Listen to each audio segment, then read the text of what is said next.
Well, recently we had Adrien Broner on our show, and he ended up going to jail because, it's kind of a bigger story. I'll kind of break it down. He in jail? Well, he was. I think he's out right now. Oh. But what had happened was, and he told us the story in my interview with him.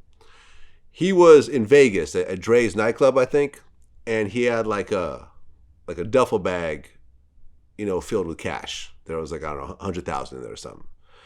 And one of the waitresses had grabbed the bag to move it to make room for her drinks or something else. And when he saw someone grabbing the bag, he kind of like grabbed her arm. Was like, "Hey, where are you going?" She made a big fuss out of it, filed a lawsuit. He got kicked out, banned everything from Dre's. She filed a lawsuit saying that he assaulted her or whatever else. And whether he just didn't go to court or whether he just didn't take it all that seriously, he ended up getting a civil case of $800,000. Listen, I got a book bag, right? I had a book bag on. It had like 270-something thousand in it, right? I put it down.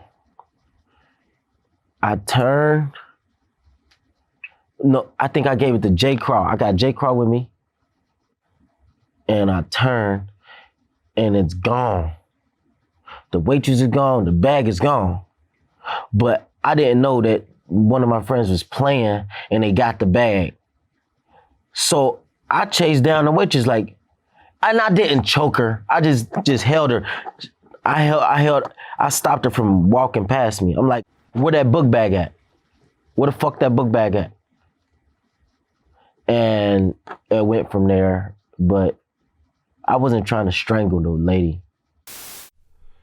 And he goes to the judge and said that he only has $13 to his name and that all this money that he has on his Instagram is all borrowed money. He's got rich friends and all the jewelry's, rented or whatever else. It's other people's.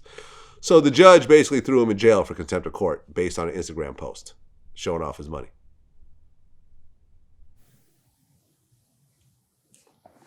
I hope he ain't got no $13 to.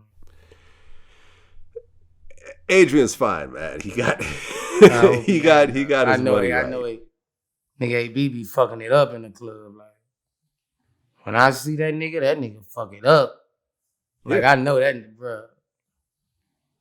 Nah, hell no. Yeah, no, he's fine financially. He's okay. He just doesn't want to pay it, as he shouldn't. But once you get that civil judgment against you, you can't really get out of it unless you just stop making money. AB need to get his ass in that ring. He need to. Yeah.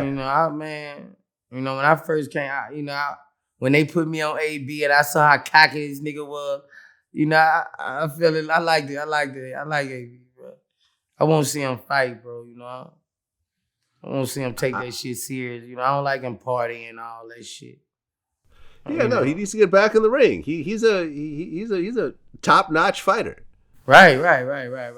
But you're a street nigga before you're a fighter, and that be fucking with a lot of people. Once you're a street nigga, you're a forever street nigga. You just gotta try to. Right. I mean, he's still trying to be a rapper, and he's still doing all that shit, and that's cool. You could do that on the side, but you forget that your real job is in the ring. Yeah, that's your calling. That's what God called. That's your calling. Yeah. Exactly. Because for example, I just interviewed Larry Holmes, one of the great heavyweights, and Larry Holmes is rich. He took all his millions. He took it all back to his hometown, Easton, Pennsylvania. He's got a statue. He's got his own street. He bought a bunch of buildings, which he ended up selling at a big profit. He employed like 200 people in his house. In his town. He got a huge mansion. He's got an indoor pool and an outdoor pool. Like, you actually employed more than 200 people in your hometown from your businesses. Yeah, I did that. I built 2 big skyscrapers down there. Well, they ain't 5-story and a three-story building down there on my property, Larry Holmes Drive, that I own. I don't own it no more. I just had buildings on there, But I just did it because I wanted something to show for what I did, how hard I worked. And that's what I put down there. So you go down there It's a statue of me, good looking me, and that makes me happy.